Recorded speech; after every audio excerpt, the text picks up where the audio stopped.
মুফতি তাকি ওসমানী রহমতুল্লাহ আলাই বলেন, জীবনের সময়গুলো অতিবাহিত হচ্ছে, জীবন কেটে যাচ্ছে, জানা নেই বয়স বাকি কত। সুতরাং নেক কাজের বাসনা জাগ্রত হওয়ার সাথে সাথেই তা করে ফেলো। কে জানে কিছুক্ষণ পরে মনের এই আগ্রহ থাকবে কিনা, এটাও জানা নেই। একটু পরে বেঁচে থাকবো কিনা, যদিও বেঁচে থাকি হয়তো দুনিয়ার কোনো ব্যস্ততা সামনে এসে পড়বে। অতএব নেক কাজ যখনই করতে মন চায় তখনই করে নাও, জীবন থেকে ফায়দা লুটে নাও।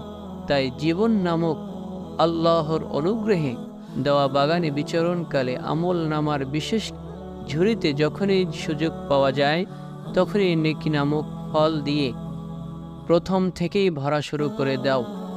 পরে সময় পাওয়া যাবে কিনা জানা নেই। আল্লাহ সুবহানাহু ওয়া তাআলা সবাইকে তৌফিক দান করে দিন।